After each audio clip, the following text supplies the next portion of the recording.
जय हिंद दोस्तों। अभिषेक learning platform में आपका स्वागत है। जिस तरीके से हम लॉ ऑफ गॉड के जनरल डिफेंस टॉपिक को कंप्लीट कर रहे हैं, उसी क्रम में हम बताने वाले हैं आपको कि एक्ट ऑफ गॉड क्या होता है। तो एक्ट ऑफ गॉड का जो जनरल डिफेंस दिया हुआ है लॉ ऑफ गॉड में, इसमें होता क्या है कि अगर कोई एक्ट ऐसा हो जाए जिसपे हमारा कोई अपना कंट्रोल ना हो, मतलब एक्ट ऑफ गॉड मतलब कि प्रकृति क्या है, भगवान के द्वारा या गॉड के माध्यम से कुछ ऐसा एक्ट हो जा रहा है जिसकी वजह से किसी को हार्म फेस करना पड़ जा रहा है, नुकसान हो रहा है किसी का।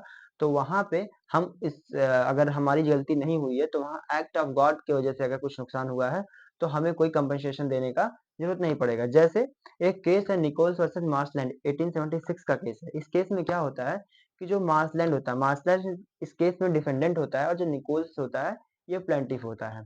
मार्सलैंड करता क्या है कि अपनी प्रॉपर्टी में, अपनी लैंड पे एक आर्टिफिशियल लेक बनवाता है, लेक्स बनवाता है, मतलब उसमें अपनी कुछ एनर्जी के लिए कुछ को एक लेक बनवाना, लेक्स बनवाना, पानी इकट्ठा कर सके, रिजर्वायर बनाना था। उसमें क्या करना था, वो रिजर्वायर तो एक प्राइवेट कॉन्ट्रैक्टर से बनवाया।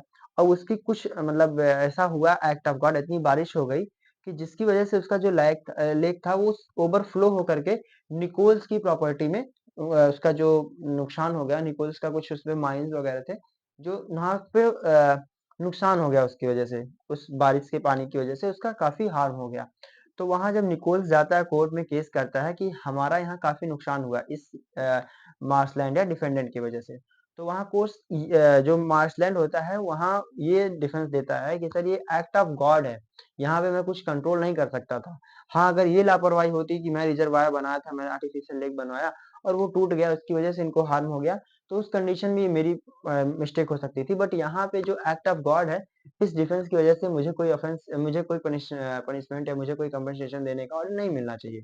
तो यहाँ कोर्ट डिफेंडेंट के फेवर में डिसीजन देता है कि यहाँ जो पॉइंट है कि एक्ट ऑफ गॉड, ये जो डिफेंस है वो डिफेंडेंट को फेवर में है कि यहाँ पे कोई इसकी मिस्टेक की वजह से आपका नुकसान नहीं हुआ है। इसलिए जो मार्सलैंड होगा इसको रिलीफ मिलता है, इसको कोई कंपनसेशन देने का ऑर्डर नहीं मिलता है कोर्ट के माध्यम से। तो निकोल्स जो होता है वो उस केस में मतलब एक तरीके से हार जाता है और यहाँ पे डिफेंडेंट जो मार्सलैंड होता है वो जीतता है। तो इस तरीके से जैसे हमने बताया कि एक्ट ऑफ गॉड क्या है, वैलेंटाइन ऑर्बिट इसके पहले वीडियो में बताया। आगे आने वाले जो वीडियोस हैं उसी क्रम में मैं और भी सारे जनरल डिफेंसेज और भी लॉ के पॉइंट्स बताने वाला हूँ। तो इसलिए आप इस चैनल को ज्वाइन कर सकते हैं। Thank you. जय हिंद।